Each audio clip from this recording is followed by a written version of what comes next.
అన్నమయ్య జిల్లా పొంగనూరులోని అడికృతిక ఉత్సవాలు సందర్భంగా భక్తి శ్రద్ధలతో భరణి కావెల ఊరేగింపు వైభవంగా జరిగింది.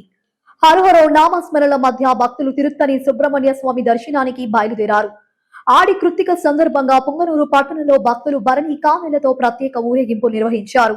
కుమ్మరి వీధి, సుబేదారి వీధుల నుంచి హరహర నామస్మరణలతో బయలుదేరిన భక్తులు నగర వీధుల్లోని శ్రీవల్లి దేవసేన సమేత సుబ్రహ్మణ్య స్వామి ఆలయానికి చేరుకొని ప్రత్యేక పూజలు నిర్వహించారు. అనంతరం తమిళనాడులోని తిరుత్తని శ్రీ సుబ్రహ్మణ్య స్వామి ఆలయానికి వెళ్లి కావెళ్ల సమర్పించి మొక్కులు తీర్చుకునేందుకు పెద్ద సంఖ్యలో బయలుదేరారు.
శ్రీ వల్లి దేవసేన సమేత శ్రీ సుబ్రహ్మణ్య స్వామికి అత్యంత ప్రీతికరమైన భరణి నక్షత్రము, కృతికా నక్షత్రము మరియు కళ్యాణోత్సవము యథావిధిగా ప్రతి సంవత్సరము పెద్దలచే నిశ్చయించబడి ప్రతి సంవత్సరము జరుపుతున్నాము.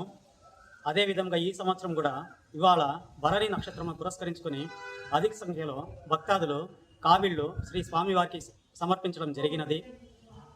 తర్వాత రేపటి రోజున కృతికా నక్షత్రాన్ని పురస్కరించుకొని ఉదయము 7:30 గంటలకు శ్రీ స్వామివారికి పంచామృతాభిషేకములు, మహామంగళహారతి, తీర్థ ప్రసాద వినియోగము నిర్వహించబడును. సాయంత్రము ప్రత్యేకంగా స్వామివారికి పూలంగి సేవ నిర్వహించబడును. తర్వాత శనివారం రోజున ఉదయం 9 గంటలకు శ్రీ కళ్యాణ సుబ్రహ్మణ్య స్వామి వారికి ఉదయం 9 గంటలకు యథోక్తముగా కళ్యాణోత్సవం నిర్వహించబడును. తదుపరి భోజన కార్యక్రమము అయిన తర్వాత సాయంత్రము స్వామివారి ఊరేగింపు యథావిధిగా కొనసాగించబడును.